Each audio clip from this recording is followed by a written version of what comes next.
Alright guys, I got this mocked up on the bench, kind of show you what I did.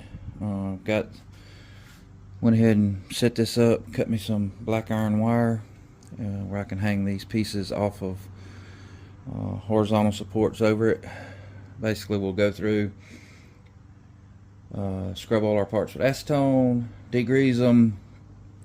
We'll fill our tank up with distilled water, because you do have to use distilled water on this if you want to avoid streaks. Really help out your project a little bit. But I'm going to do that.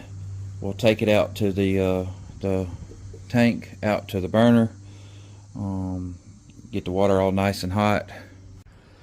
After we've degreased our parts and everything, we'll handle them with gloves. But before I put the chemical solution in, I did build this little box where I can put parts in, hang it, turn it on, seal the door up, and go drink some coffee while it's heating up, get the parts up to temperature, get my water up to temperature. I'll just take the parts and heat them, add the chemical, boil them, dry them, card them, and I'll just keep doing that process. Usually use it if I'm doing small stuff like pistols or small parts. I'll use my little toaster oven. Being since barrels are not going to fit in my toaster oven, that's why I built this box. You can get one of those dehydrators, smokers, but the problem was most of them are only about yay tall. I wanted to be able to do full action, so I just made that box. You can go back and look at another video and see where I created that. And that's just to bring the temperature up above the dew point, get the parts heated up, open up the pores a little bit so that the metal bites a little better. The process will be heat up the parts, then I'll take them over here, treat them on my table, put them in the bath, let them boil for 5 minutes. You can use a steam. I use my steam pipe. I usually like to use that for ones I'm just taking and going to go in and just boil and card and not do the rebluing, just ones to bring them back up to date and get rid of some of the rust. But since this is going to be a totally whole new bluing, I want to boil it so it gets a little bit better finish. So we'll heat it, add the chemical, bring it over here to our tank,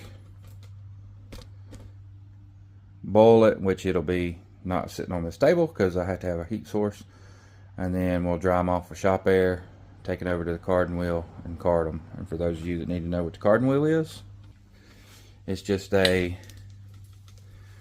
carding wheel on a drill press. I'm not going to film this process just because it's back to back to back. I'll just constantly be moving during the talk. You really got to get to it when you can get this going.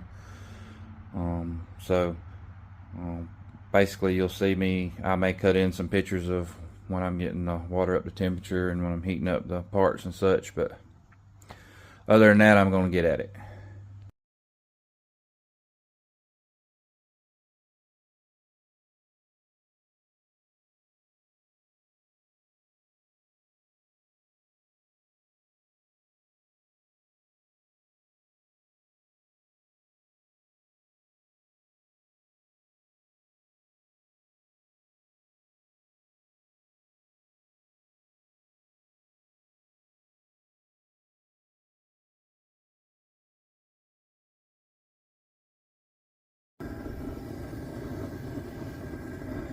That's our first pass.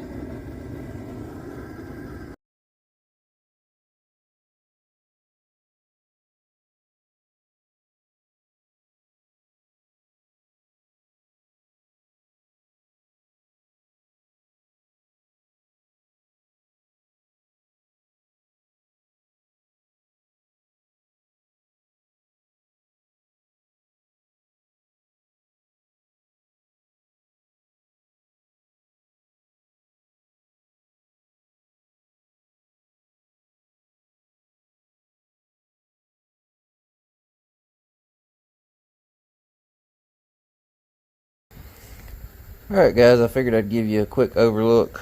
This is after 9 passes of going through and curing and carding.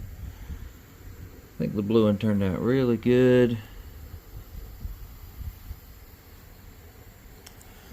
For that slow rust blue,